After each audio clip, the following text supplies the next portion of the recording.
नमस्कार दोस्तों। आप सुन रहे हैं कमलेश्वर द्वारा लिखित कहानी राजा निर्बंसिया। तो आइए आगे बढ़ें। उस दिन के बाद बच्चन सिंह लगभग रोज ही आने जाने लगा। जगपति उसके साथ इधर उधर घूमता भी रहता। बच्चन सिंह के साथ जब तक वह रहता, अजीब सी घुटन उसके दिल को बांध लेती और तभी जीवन की तमाम विषमताएं भी उसकी निगाहों के सामने उभरने लगती। आखिर वह स्वयं एक आदमी है बेकार। ये माना कि उसके सामने पेट पालने की कोई इतनी विकराल समस्या नहीं है। वो भूखों नहीं मर रहा, जाड़े में कांप नहीं रहा है, पर उसके दो हाथ पैर हैं, शरीर का पिंजरा है जो कुछ मांगता है कुछ। और वह सोचता, वह कुछ क्या है? सुख शायद, हाँ शायद नहीं। वह तो दुख में भी जी सकने का आदी है, अभाव में जीवित रह सकने वाला आश्चर्यजनक कीड़ा है। तो फिर वासना? शायद हाँ शायद नहीं। चंदा का शरीर लेकर उसने उस क्षणिकता को भी देखा है। तो फिर धन? शायद हाँ शायद नहीं।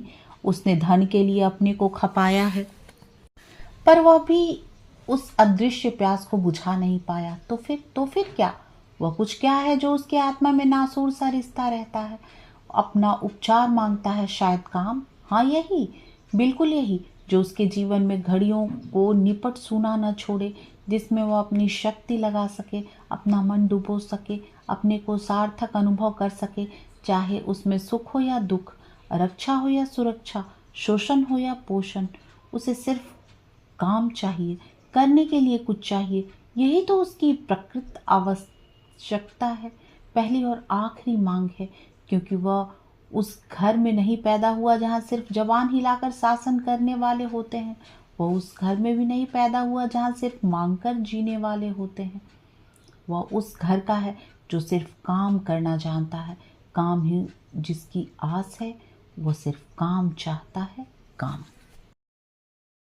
और एक दिन उसके काम धाम की समस्या भी हल हो गई। तालाब वाले ऊंचे मैदान के दक्षिण ओर जगपति की लकड़ी की टाल खुल गई। टाल की जमीन पर लक्ष्मी पूजन भी हो गया और हवन भी हुआ। लकड़ी की कोई कमी नहीं थी। गांव से आने वाले गाड़ियों को इस कारोबार में पैरे हुए आदमियों की मदद से मोल तोल करवा के वहां गिरवा दिया गया। गांठें एक ओर रख दी गई, चैलों का चट्टा करीने से लग गया और गुद्दे चीरने के लिए डाल दिए गए।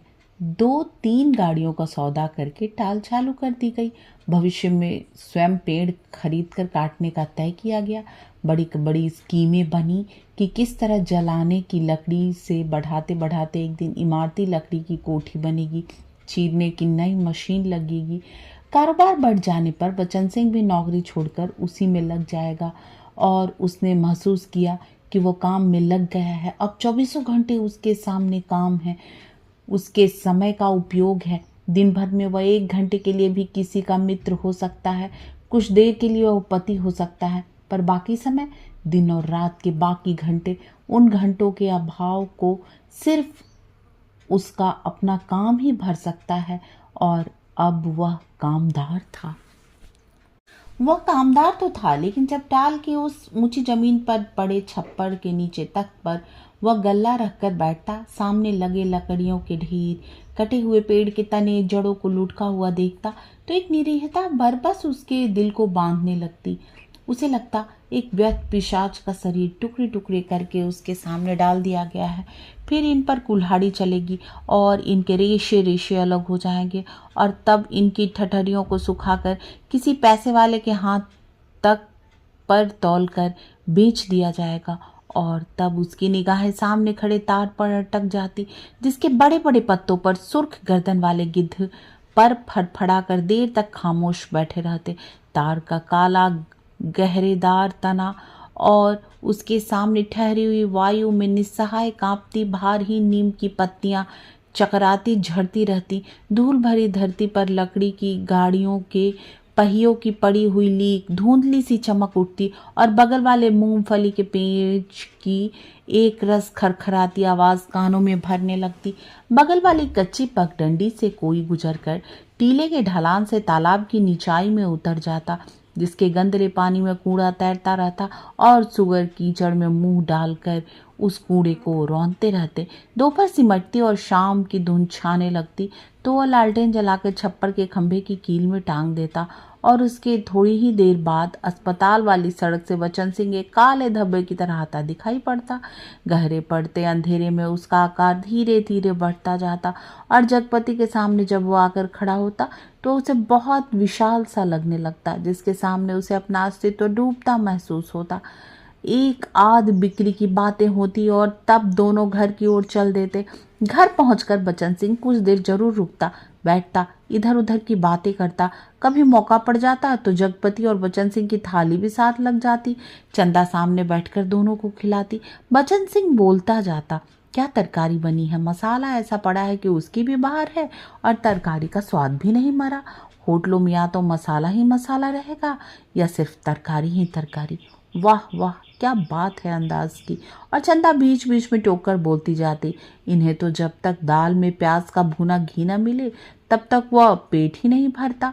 या सिरका अगर इन्हें मिल जाए तो समझो सब कुछ मिल गया। पहले मुझे सिरका न जाने कैसा लगता था, पर अब ऐसा जबान पर चढ़ा है कि या इन्हें कागज की पतली रोटी पसंद ही नहीं आती। अब मुझसे कोई पतली रोटी बनाने को कहे तो बनती ही नहीं, आदत पड़ गई है और फिर मन ही नहीं करता। पर चंदा की आंखें बचन सिंह की थाली पर ही जमी रहती। रोटी निपटी तो रोटी परोसती, दाल खत्म नहीं तो भी एक चम्मच और परोसती और जगपति सिर झुकाए खाता रहता। सिर्फ एक गिलास पानी मांगता और चंदा चौंक कर पानी देने के पहले कहती, अरे तुमने तो कुछ लिया ही नहीं। कहते कहते वह पानी दे देती और तब उसके दिल पर गहरी सी चोट लगती। न जाने क्यों वह खामोशी की चोट उसे बड़ी पीड़ा दे जाती, पर वह अपने को समझा लेती, कोई मेहमान तो है नहीं, मांग सकते थे, भूख नहीं होगी।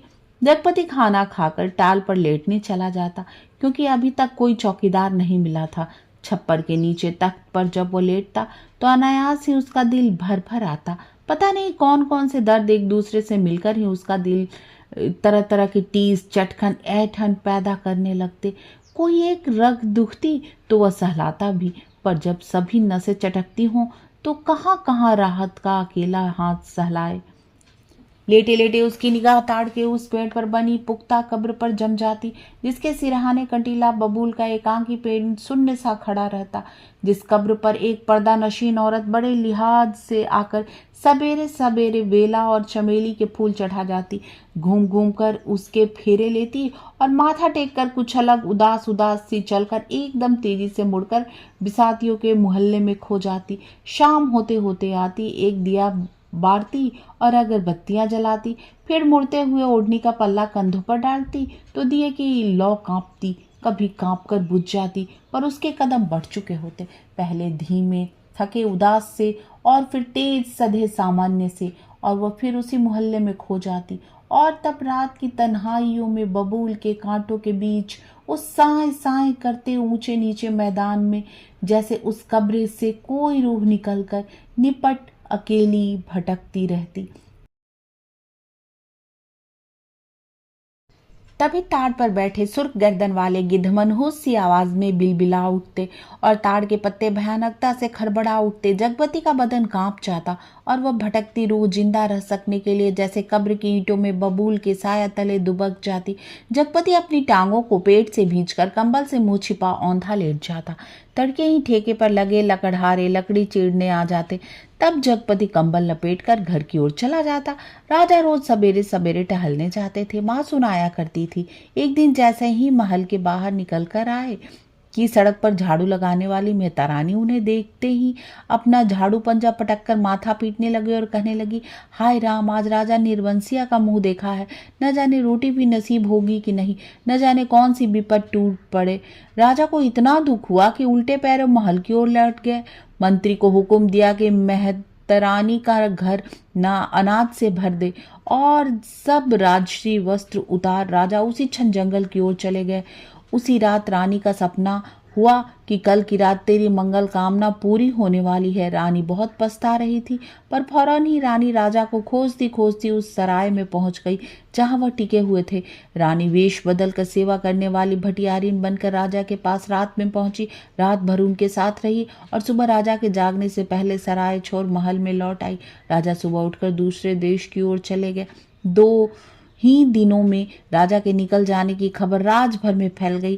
राजा निकल गए, चारों तरफ यही खबर फैली थी। उस दिन टोले मोहल्ले के हर आंगन में बरसात के मेघ की तरह यह खबर और बरसकर फैल गई कि चंदा के बाल बच्चा होने वाला है। नुक्कड़ पर जमुना सुनार की कोठरी में फीकती सुरही रुक गई। मुंशी जी ने अपना मिजान लगाना छोड़ विस्फारित नेत्रों से ताक कर खबर सुनी।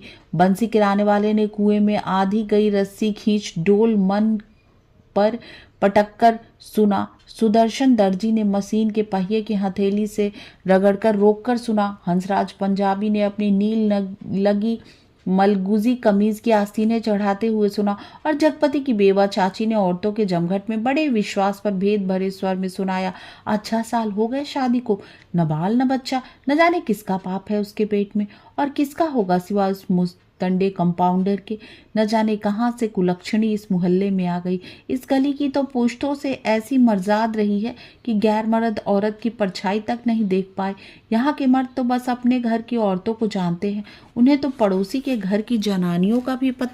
ये कहते कहते उनका चेहरा तमतमा आया और सब औरतें देवलोक की देवियों की तरह गंभीर बनी, अपनी पवित्रता की महानता के बोझ से निदबी धीरे धीरे खिसक गई। सुबह यह खबर फैलने से पहले जगपति टालकर चला गया था, पर सुनी उसने भी आज ही थी। दिन भर वह तख्त पर कोने की ओर मुंह किए पड़ा रहा, न ठेके की लकड़ियां चिरवाई, न बिक्री की ओर ध्यान दिया, न दोपहर का खाना खाने ही घर आया। जब रात अच्छी तरह फैल गई तो वह एक हिंसक पशु की भांति उठा। उसने अपनी उंगलियां चटकाई, मुट्ठी बांधकर बांह का जोर देखा तो नसें तनी और बांह में कठोर कंपन सा हुआ। उसने 3-4 पूरी सांसें खींची और मजबूत कदमों से घर की ओर चल पड़ा। मैदान खत्म हुआ, कंकड़ की सड़क आई, सड़क खत्म हुई, गली आई, पर गली के अंधेरे में घुसते ही वह सहम गया, जैसे किसी ने अदृश्य हाथों से उसे पकड़कर सारा रक्त निचोड़ लिया। उसकी फटी हुई शक्ति की नस पर हिम शीतल होठ रखकर सारा रस चूस लिया और गली के अंधेरे की हिकारत भरी कालिक और भी भारी हो गई, जिसमें घुसने से उसकी सांस रुक जाएगी, घुट जाएगी। वो पीछे मुड़ा पर रुक गया। फिर कुछ संयत होकर वह चारों ओर चोरों की तरह निशब्द कदमों से किसी तरह घर की भीतरी देहरी तक पहुंच गया। दाई ओर की रसोई वाली दहलीज में कुप्पी टिमटिमा रही थी और चंदा अस्त व्यस्त सी दीवार से सिर टेके शायद आसमान निहारते निहारते ही सो गई थी। कुप्पी का प्रकाश उसके आधे चेहरे को उजागर किए हुए था और आधा चेहरा गहन कालिमा में डूबा अदृश्य था। आज के लिए बस इतना ही। तब तक के लिए आज्ञा दीजिए।